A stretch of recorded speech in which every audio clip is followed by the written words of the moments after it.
Mahasiswa kena imbas negatif pasca pemecatan 10 dosen, ini penjelasan Rektor Unipas Morotai.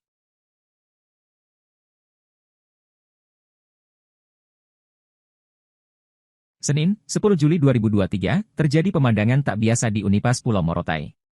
Ya, sejumlah mahasiswa dan sebagian dosen tak bisa masuk ke gedung Rektorat Unipas Pulau Morotai. Karena gedung tersebut digembok oleh oknum-oknum mahasiswa pasca pemecatan 10 dosen.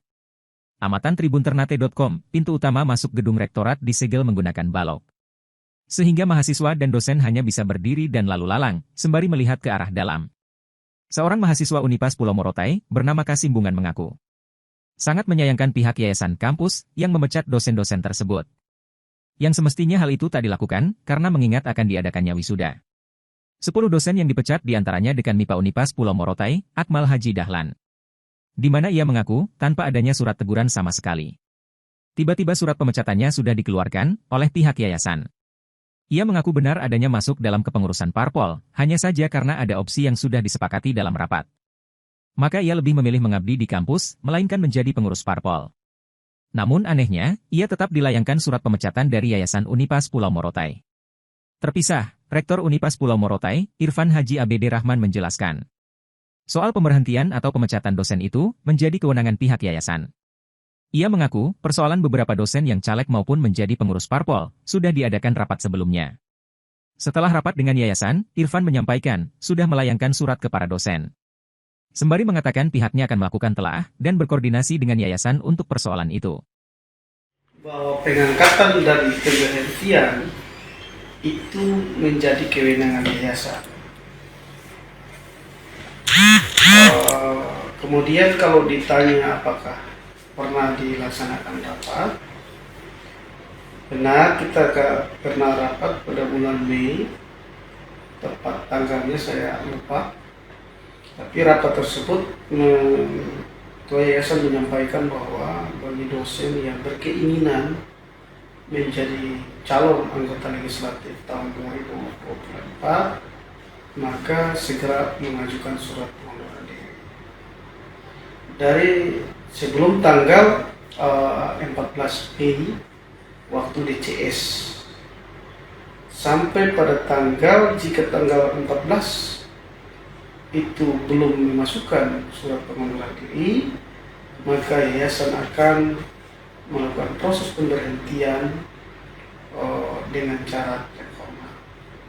Tapi Pak Rektor, tadi kan ada beberapa dosen yang dipecat itu sudah mengantongi surat SK itu katanya mereka sudah mengundurkan diri dari kepengurusan partai politik, sementara tanpa koordinasi langsung SK-nya sudah keluar.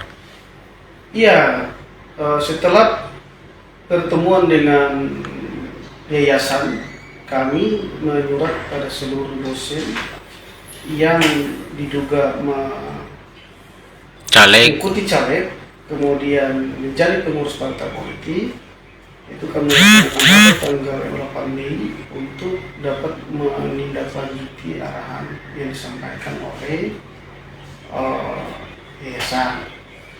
Namun kami tidak tahu proses pengunduran diri yang sudah berproses di beberapa partai itu, kami belum mendapatkannya. Belakangan saya cek, baru Pak Akmal punya, itu katanya sudah masuk di bagian kepegawaian, tebusannya surat pengunduran diri yang dilayangkan ke DPD Nasdem Morotai. Seperti itu. Ya. Terus yang lain, misalkan ada kan yang lain yang kecaleg itu. Ini yang lain misalkan ada yang menjadi pengurus partai tapi tidak menduduki jabatan di partai, hanya menjadi pengurus misalkan.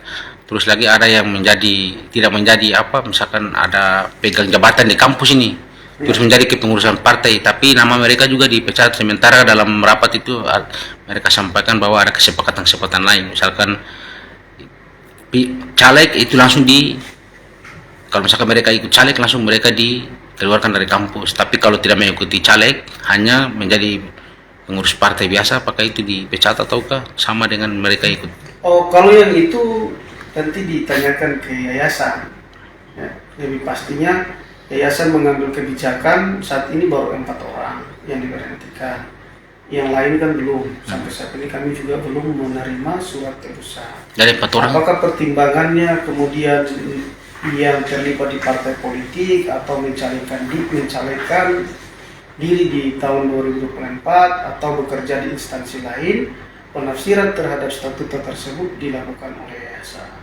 Kami secara kewenangan sebenarnya juga memiliki kewenangan untuk kemudian mengusulkan pemberhentian atau pengangkatan dosen dan tenaga pendidikan. Jadi langkah selanjutnya kami berkoordinasi dengan yayasan terkait dengan masalah ini, tetapi akan didahului dengan kami akan membentuk tim ad hoc yang bekerja menelusuri terkait dengan dugaan pelanggaran tersebut. Nanti hasil penelusuran daripada tim itu akan dibawa di rapat senat. Kemudian dari pertimbangan senat itu akan kami sampaikan ke yayasan. Nanti keputusannya apakah nanti memperkuat keputusan yayasan ataukah meminta penganuliran SK tersebut, itu nanti selanjutnya. Saat ini kami akan melaksanakan berdasarkan kewenangan yang kami miliki berdasarkan statuta.